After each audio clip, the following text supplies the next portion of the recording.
बहुत महत्वपूर्ण बात यह कही कि मुख्तार अंसारी की उस समय जो नियंत्रणहीन मनोदशा थी, अति उत्साही कदम था और सबसे कोर्ट ने अपने 56वें पॉइंट में 76वें पॉइंट में ये कहा कि उनका ये दुस्साहस है।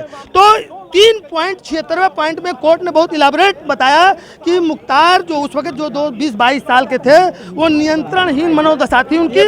जब वीडियो कॉन्फ्रेंसिंग में मुख्तार थे, चेयर पे थे और उनका रिएक्शन क्या था? देखिए, रिएक्शन बहुत निर्गुण भाव का था, सर झुकाए हुए थे। हमको लगता है कि वो उस कैमरे में यहाँ कोर्ट की प्रोसीडिंग को देख रहे थे। तो उसके बाद जब सजा प्रोनाउंस हुई उसी को कंसंट्रेट होकर देख रहे थे। बात इतनी बस उन्होंने कहा, जब ऑनरेबल कोर्ट ने पूछा कि क्या आपको हमारी आवाज़ मिल रही है, तो उन्होंने कहा हमको आवाज़ मिल रही है। उसके बाद ऑनरेबल कोर्ट ने सजा ये जो हमने भी पढ़ के सुनाया उनको सुनाया और उसके बाद कनेक्शन कट हो गया। तो कोई बहुत ज़्यादा उनको के वकील की तरफ से अब क्या कहना था? देखिए, सिन्हा त्रिपाठी जी उस वक्त नहीं थे, उनके जूनियर्स थे।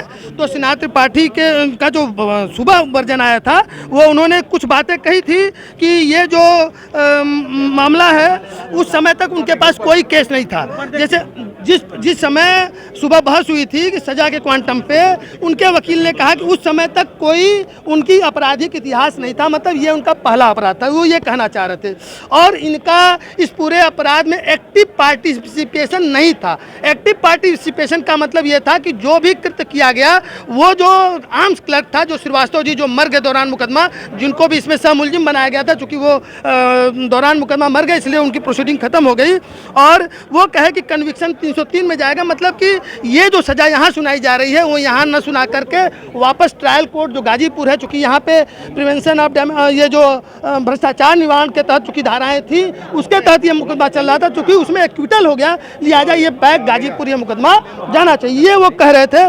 लेकिन जो राज्य के अधिवक्ता थे, जो CBCID के अधिवक्ता उदय राज शुक्ला और ADGC विनय सिंह, आलोक श्रीवास्तव, उन्होंने जो कहा मैक्सिमम सेंटेंस की मांग की थी और मैक्सिमम सेंटेंस की मांग इस आधार पर की थी कि उनको 7 मामलों में कन्विक्शन हो गया है। और जो कन्विक्शन हुआ, जो उन्होंने इंपॉर्टेंट बात कही, वो डिफरेंट कोर्ट में और डिफरेंट जिले में, मतलब ये अंतर्राज्यीय गिरोह का अपराधी है, इसलिए इनको जो है 20 मामले अभी और लंबित हैं। 7 मामलों में सजा हो चुकी है, 20 मामले अभी और लंबित हैं।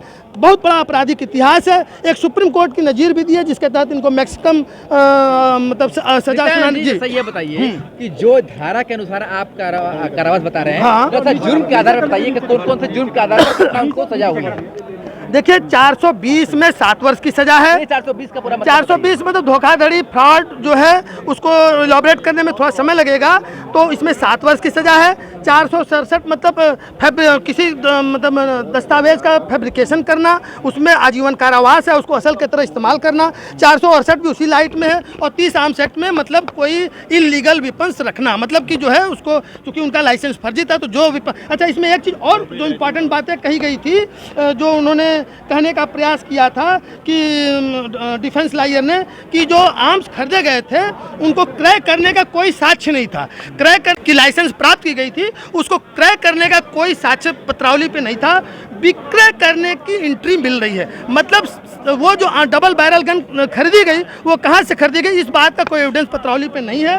विक्रय करने का है, तो इसलिए उनको कमतर सजा देने की मांग की गई थी डिफेंस लॉयर सिन्हा त्रिपाठी द्वारा। लेकिन उदय राज शुक्ला CBCID के वकील, Vinay Singh ADGC, Alok Srivastava SPP special public prosecutor ने ये कहा कि चूंकि इन्होंने बहुत गंभीर अपराध किया है, जानबूझकर किया है और ये आदतन अपराधी हैं, इनका तमाम आपराधिक इतिहास है, मनबल है, इसलिए जो है इनको जो है मैक्सिमम सजा दिया है और कोर्ट ने मैक्सिमम सजा दी है। और उसकी सजा 50,000 रुपया जुर्माना, और बता रहे हैं, अब 50,000 जुर्माना अदा न करने की सूरत में 3 माह की अतिरिक्त सजा भुगतनी होगी। इसी प्रकार 467/120B में आजीवन कारावास, 1 लाख जुर्माना, और यदि 1 लाख जुर्माना नहीं देते हैं तो 6 माह की अतिरिक्त सजा भुगतनी होगी।